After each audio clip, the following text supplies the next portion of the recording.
নেতানিয়াহুর ভুল সিদ্ধান্তে ধ্বংসের পথে ইসরায়েলের অর্থনীতি।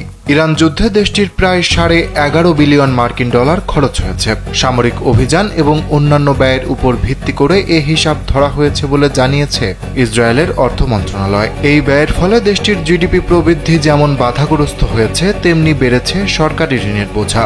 রোববার ইসরায়েলি অর্থ মন্ত্রণালয়ের বরাত দিয়ে সংবাদ মাধ্যম টাইমস অব ইসরায়েল এ তথ্য জানিয়েছে। জানা গেছে, মোট খরচের সিংহভাগ অর্থাৎ প্রায় $6 বিলিয়ন মার্কিন ডলার খরচ হয়েছে সামরিক ও প্রতিরক্ষা খাতে। এই অর্থ ইসরায়েলি প্রতিরক্ষা বাহিনী IDF, প্রতিরক্ষা মন্ত্রণালয় এবং জাতীয় নিরাপত্তা মন্ত্রণালয়ের বিভিন্ন অভিযানের কাজে ব্যবহৃত হয়েছে। 2026 সালের জাতীয় বাজেটে এই অতিরিক্ত অর্থ ইতোমধ্যে অন্তর্ভুক্ত করা হয়েছে বলে নিশ্চিত করেছে অর্থ মন্ত্রণালয়।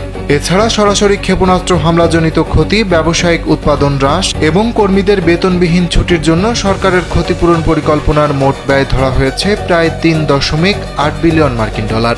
পাশাপাশি হাসপাতালের কার্যক্রম, জরুরি সেবা এবং সমাজ কল্যাণ মন্ত্রণালয়ের খরচ হিসেবে ধরা হচ্ছে প্রায় $320 মিলিয়ন মার্কিন ডলার। এদিকে খরচ নিয়ে উদ্বেগ থাকলেও ইসরায়েলি অর্থমন্ত্রী বেজালেল স্মোট্রিচ এই পরিস্থিতিকে ইতিবাচকভাবে দেখছেন।